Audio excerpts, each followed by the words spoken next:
Depending on the school you attend, you may find that one of your first subjects is a design studio, or you may complete some more introductory subjects before you're enrolled in a design studio.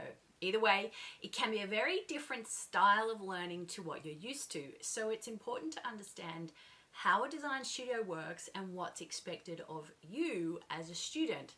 Here's what you can expect in an architecture design studio and why. I'm Liz Watt. Welcome. I create content and resources for architecture students and new practitioners to help you learn faster and easier about design, documenting, and creating. If that's something you're interested in, make sure you subscribe. Today, I want to give you a high-level overview of architecture design studios, in particular, the purpose of design studios, the teaching style and format of design studios, the design process, outcomes and feedback, your workload, and studio culture. So let's get started. So the purpose of an architecture design studio is to introduce you to design thinking and the design process as systems or frameworks that apply to all architectural design projects. This is done by asking you to complete design projects. Each project will include a combination of some kind of a site or environment that you're going to be building on or constructing on, an end user, the people, a building or structure typology, a project brief, an architectural program, and some other opportunities and constraints. Some of those words might be new to you. That's okay. You'll gradually start to understand these different elements as you do more projects and progress through your design studios. So in your first design studio, you may be given a series of very small and simple projects or activities that introduce you to some basic design theory and principles. With each sort of subsequent or following studio, the complexity, the size, and the amount of time you'll spend on each project will increase as you're constantly introduced to more and more elements of the design process, design thinking, and theory, and you're given more and more things to consider and think about. By your final studio, you may be working on one very large and complex project that lasts the whole semester or even a year. The teaching style may differ between architecture schools, but a design studio is really very sort of hands-on. They will generally have some content and theory and then practical application of that content in a design project. So design content and theory will be delivered at one point to the whole student body who are undertaking that subject. They're generally weekly and either live in a lecture theatre or online as a lecture or series of presentations or some kind of e-learning. It's expected that you will attend live or watch the recorded presentations before tutorials each week, take notes and study the content to ensure you understand it so that you can apply these ideas to your design project as it develops. You may or may not be asked to undertake readings or additional research or study each week. Again, it's generally expected that these activities are completed, studied and understood before each tutorial and applied to your design project to show your understanding.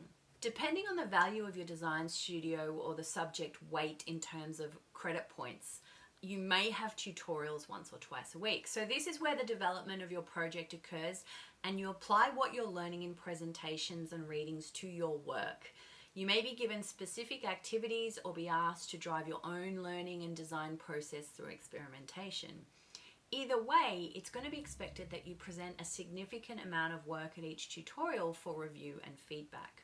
Every design tutorial is going to be different to the last. The format and content will depend on the project, the particular tutor and their experience, their teaching style and approach, the students in the group and their needs, both as individuals and a group, and the design proposals that are produced and the issues that kind of come up and arise. A good tutor may have a general outline to follow, but is able to see where their students are at and adjust what they're teaching in response to this. So do not be surprised if what you do in your tutorial differs slightly to a friend in another group.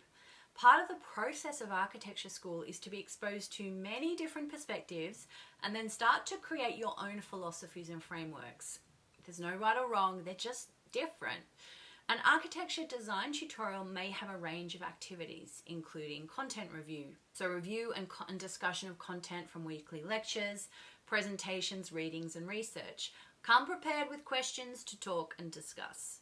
The tutorial may include some content specific to the project that is separate to the lecture. So in early years, this may be more related to skills or processes of how to do things, such as drawing or develop a concept or make a model, rather than design theory. There may be detailed discussion of the assessment and project expectations and requirements, with an opportunity to ask questions that you may not previously have asked in the lectures. Informal presentation of student work for feedback and discussion may occur every week as sort of individual presentation to the class, or in smaller groups working together, or one-on-one to your tutor, and they will often form a large part of the design tutorial process. Then the opportunity to present your work individually to your tutor for individual feedback while the class is working on other tasks or activities might occur as desk crits, where you just kind of sit down together. There is likely to be some kind of formal presentation or design crit or critique at the end of a project or semester. This often includes external guests to review and comment on your work and give you a different perspective, which can be kind of fun. Then there's specific in-class activities such as model making or collage, drawing or design that will move you always towards developing your ideas and your solution for your major project. These may or may not be presented or discussed in the class or continued at home for review at a later time. It's important to know that what is being covered in a design tutorial so that you're prepared with the right materials and equipment. At the very least, you should always have drawing materials and equipment and all your current work with you to be prepared to present this at every class.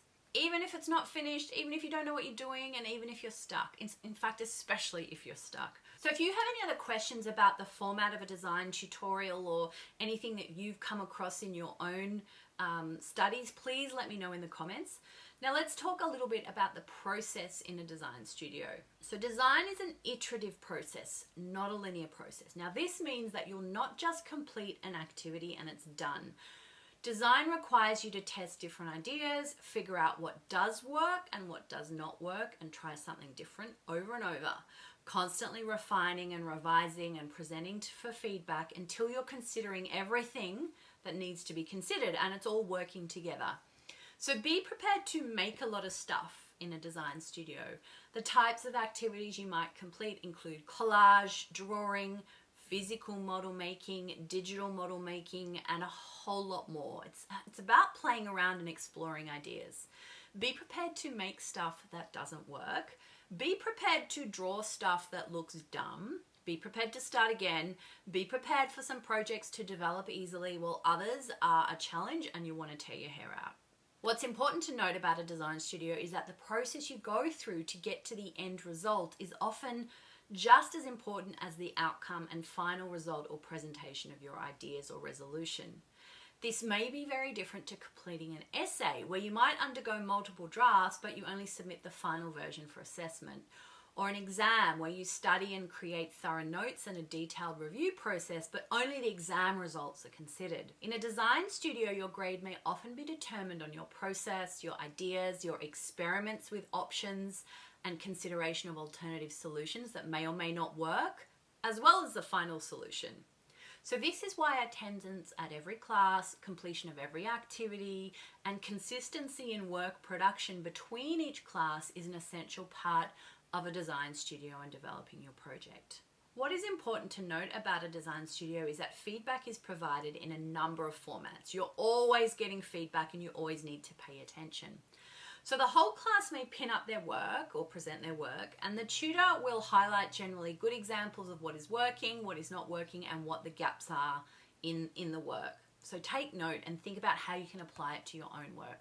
The tutor may work with smaller groups to discuss common issues and solve problems as a group, or the tutor may work with individual students to provide very specific feedback and guidance for your particular design. It's important during design tutorials to produce work so that you can receive feedback and all students can learn from one another. Be constantly aware of when the tutor is providing feedback so that you can take notes. Whether feedback is to the class, a small group, or you as an individual, you need to look for what is working and why, what needs to be changed or improved and what is not working and why it's not working, what is missing, what are the gaps, What is not yet be considered needs to be, okay? What is working, what is not working, what is missing? 3 things. Now, design studio workloads are big. There is no getting around this. Each studio will nominate a certain amount of hours that are recommended to complete the course, but in all honesty, this amount of time will usually get you by. To do really well, many students will often spend a lot more time than is recommended, especially the further you are along in your course in later years. The key to managing your workload is a good productivity, task management, and time management system. Consistent work each class. So you cannot do 3 or 4 or 6 weeks of work in the days before an assessment is due, like cramming for an exam. Design just does not work like that. It's not going to work. You need independent study skills and the ability to motivate yourself and drive your own learning. And you need internal inspiration, a commitment to your work, and a keen interest in what you are doing that drives you to get up each day and research, explore, and make stuff. So in every project, you want to find something that really interests you and grab a hold of that. Studio culture may be very different to what you've experienced before. Studio culture is about encouraging students to work together to help understand and solve problems and bounce ideas around. So in practice, in an office, architects do not work in isolation. Instead, they continually review one another's work to try to see different perspectives and alternatives and improve things.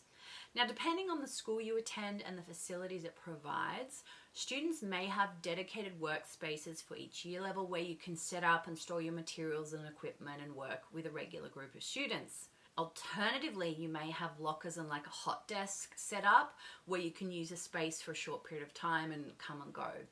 Or you may have to do all your work from home or find an alternative study location. Regardless, it's really important to try to engage in and utilize the design and studio culture throughout your studies rather than work at home in isolation all the time. So find a group of people where you can study and help each other out throughout your degree. At the end of the day, design studios can be a great opportunity to experiment, explore, and create and test ideas without a boss or clients or restrictions upon you. You get out of your projects what you put into them. So don't be scared to express ideas or ask questions, especially if you feel you don't know what you're doing. Chances are everyone else in the room feels exactly the same to some degree. So if you have any questions about specific aspects of a design studio or comments about your experience in design studios, I'd love to hear in the comments. If you want to know more, then make sure you hit the notification button and consider subscribing to this channel because I have a ton of content to share to help you learn faster and make studying and practicing architecture so much easier. While you wait for the next episode, make sure you check out some of my other work at archimash.com. That's everything for today. I hope you found it helpful. Have a great day and I will see you next time.